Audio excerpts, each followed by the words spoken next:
Continuing coverage now on the aftermath of a now former Brownsville school board member's bribery conviction. At Channel 5's Rudy Mireles with a closer look at the evidence revealed in court.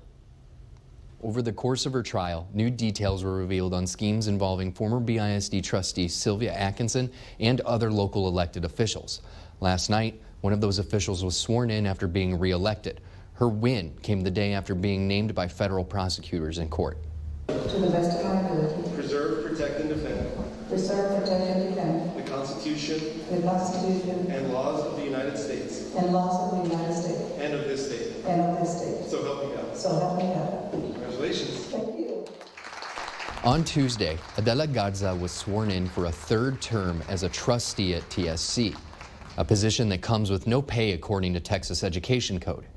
When Sylvia Atkinson told her she stood to make $30,000 from a potential school telehealth app contract in 2018, FBI wiretap transcripts show she laughed at the idea.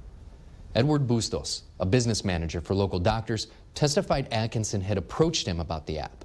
Transcripts from another call in February between Bustos and Atkinson showed them discussing potential sales targets. Atkinson telling Bustos BISD was off the table until she had the support of the board. More wiretap transcripts of Garza and Atkinson showed them discussing that conversation and how to get around potential contract and ethics issues. Atkinson at one point mentioning a shadow company. In court, Bustos testified Atkinson claimed to be the owner of that company. State comptroller records show Sunshine Solutions was registered to this house in Brownsville in January 2019, with Adela Garza named its registered agent.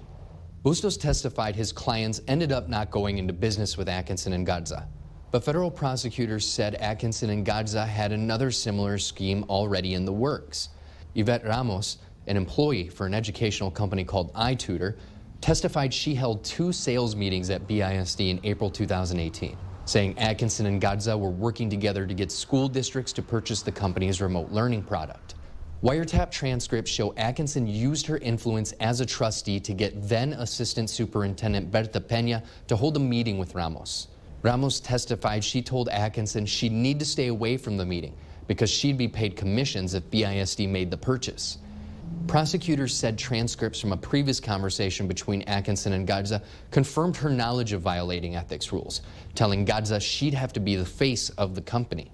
These surveillance photos show Garza and Ramos going into BISD for the sales meeting.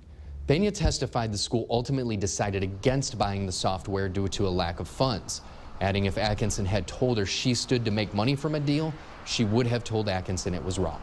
We've reached out to Garza for comment on her alleged involvement with Atkinson, but after more than 24 hours, we are still awaiting a response. In the Brownsville Bureau, Rudy Mireles, Channel 5 News.